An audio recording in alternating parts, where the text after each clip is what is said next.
I'm here to round out the fat, queer, mentally ill section of the show.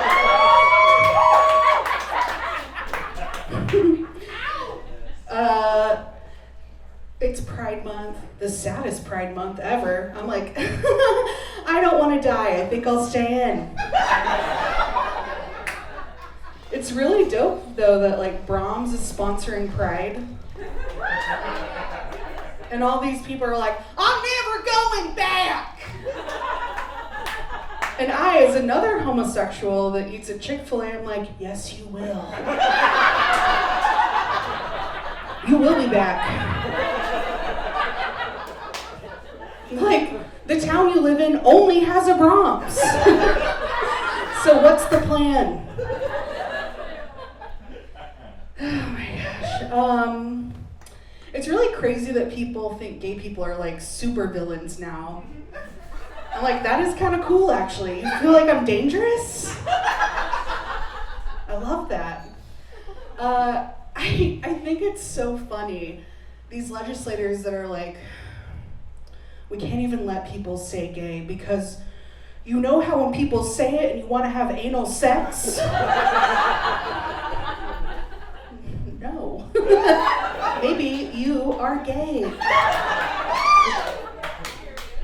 Jesse Waters on Fox News and like this other congressperson were like, I don't use straws, it's not masculine.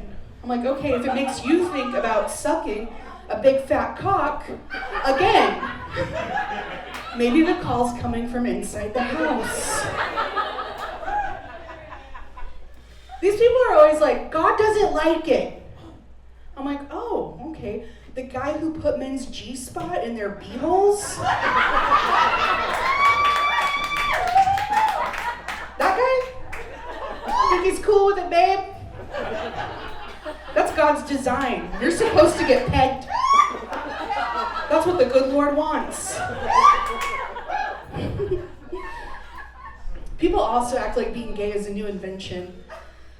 We've existed throughout time, cultures. We've always been around.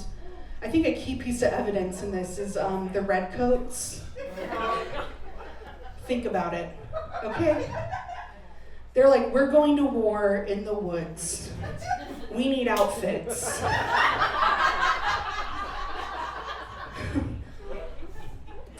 And this guy's like, okay, I know this is a little unconventional, but I have a vision.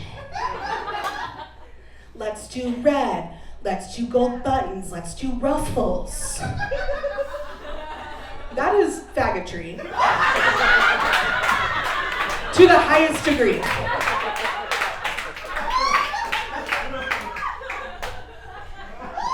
Do you think that was intimidating?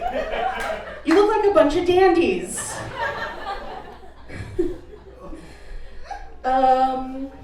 So yeah, it took me a long time to come out. I was 30, and I think that's because all my friends were feminists, and so they were always just like, yeah, fuck guys. And I was like, yeah. But then they were like, literally fucking guys. And I was like, wait.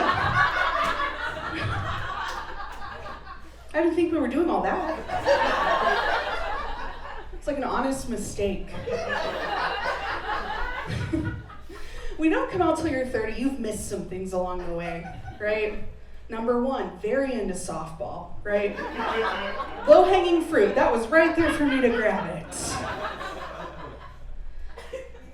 My first crush was Taylor Hanson. He's a beautiful woman. I remember watching the MMMBop video, and I was like, I was panicked. I was like 3rd grade, and I was like, oh my God, that person's so beautiful, but I think they're a girl. And they were like, it's a boy. I was like, oh, thank God. Okay, crisis averted. Then I discovered Tracy Chapman. And I was like, what a handsome man. And they're like, that's a lady. I was like, no! I've been tricked! Probably the most obvious thing is the way, this is always how I've dressed, right? And probably the other thing was people constantly asking me if I was gay. could have clued me in. I'm like, no, I just dress like I'm going on a long flight. That's it. I wear the uniform, I don't play for the team. Then I had to go back to everyone and be like, guys, I went out for tryouts. I made it.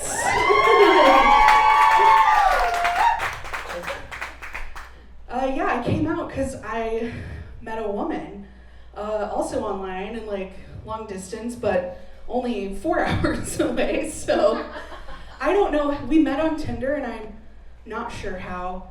My profile had no bio and one picture on it that looked like drone footage.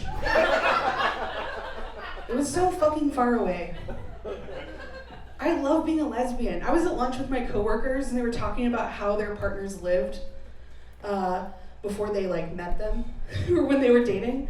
And I was like, I'm not gonna say anything, but that kind of sounds like me. But also I was like, when I come home, I'm like, they're like, oh my God, what have you done? And I'm like, who lit a candle? Who put this bouquet here? I'm like, I win. Okay, so yeah, but sometimes, you know, queer women, we're a little crazy, you know, like little woo-woo, things like that. One night she was like, babe, can you put on healing beats for acid reflux? I was like, take a fucking Tums and close your eyes. What the fuck? I had to learn to have sex with a woman. Complicated, right? Men, you're simple creatures. It's like a Jack in the Box.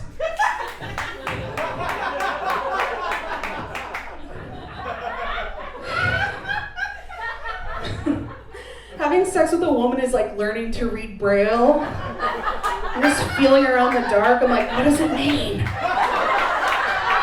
I don't know.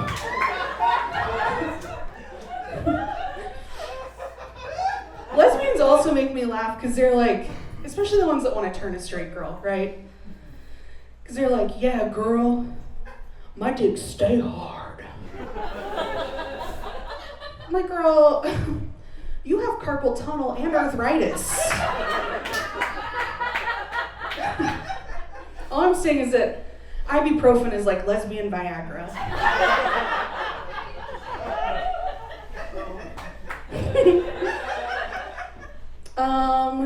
So yeah, I'm mentally ill. Anyone else? Who isn't?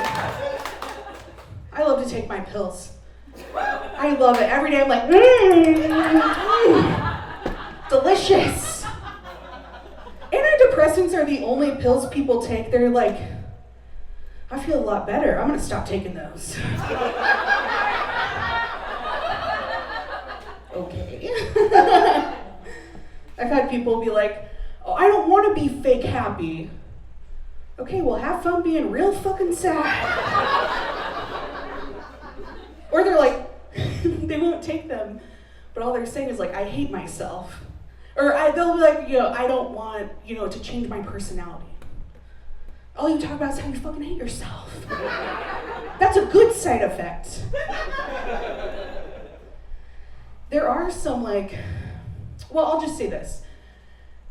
The medicine's great, right? Because back in the day, you go to the doctor, they'd be like, get up here, little lady. We're gonna drill a hole in your head and let the demons out. Could I just get some Xanax and an Adderall? That'd be great. Maybe a good time, though, would have been when you'd go to the doctor and they're like, little lady, hop on up here. The only way to heal you is to make you come. You're hysterical and I must vibrate you. To be fair, I feel like a vibrator should still be on my HMO. Because I don't know about you, if this has ever happened to you, but sometimes I wake up and my forearm's sore from trying to masturbate on antidepressants. And if you don't understand that joke, you're blessed. Fuck. I was making smoke.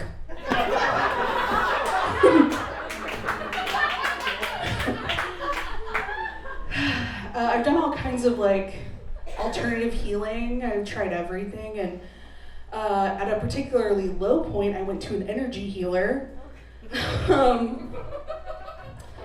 Yeah, so one day we're talking, and she's like, there's some energy that's not good in your left breast. And I was like, this whole time, the problem was a haunted titty? That's your diagnosis? There's a ghost in it? So yeah, now I call the girls Rosemary's Boobies. I'm Lauren, have a great night.